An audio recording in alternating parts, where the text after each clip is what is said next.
যখনই আমরা আইএলটিএস এর প্রিপারেশন নিয়ে চিন্তা ভাবনা করি তখন আমাদের প্রত্যেকের মাঝে একটা স্বপ্ন থাকে 3 থেকে 4 মাস পরিশ্রম করার মাধ্যমে একটা ভালো একটা আউটপুট বের করে নিয়ে আসা।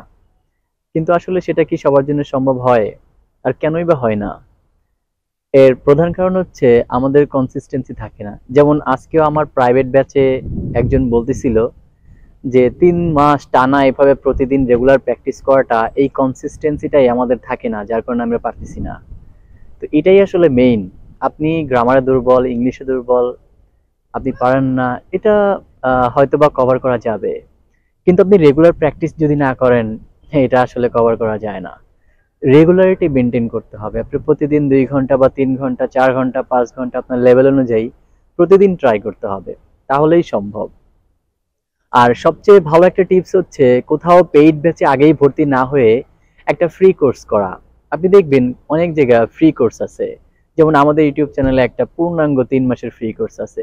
এই কোর্সটা আপনি প্রথমে একবার করেন, করার পরে আইএলটিএস সম্পর্কে নিজেকে বেসিকটা ক্লিয়ার করে নেন। দেন কোনো একটা টিউটরের গাইড নিয়ে আপনি ভালো একটা স্কোর করতে পারবেন।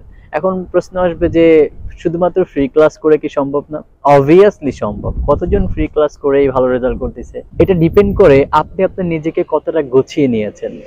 এটা সম্ভব, আপনি পারবেন। আপনি চেষ্টা করুন, ভুলগুলো ফাইন্ড আউট করুন।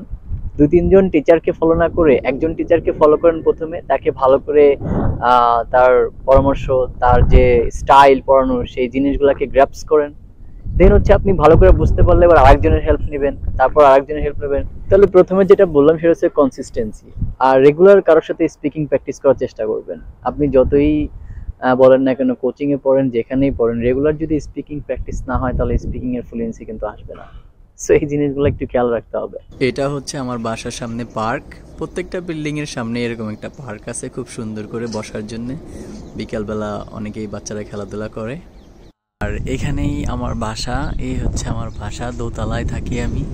আমি তো বাংলাদেশে থাকা অবস্থায় আপনাদেরকে দাওয়াত দিতাম, লন্ডনে দাওয়াত আপনাদের জন্য। কারণ অনেকেই আমার কাছে দাওয়াত চাইতো, স্যার দাওয়াত দেন, আপনাদের এলাকায় আসবো। তো বলতাম হ্যাঁ আপনাদের দাওয়াত দিব লন্ডনে। তো এই যে পিছনে যে বিল্ডিংটা দেখতে পাচ্ছেন, এটার দোতলাই আমি থাকি। তাহলে আপনাদের সবার জন্য দাওয়াত রইলো। মেসেজ করেন, লোকেশন দিয়ে দিব, সমস্যা নেই। তো সবাই আসবেন, এখানেই পার্টি হবে ইনশাআল্লাহ।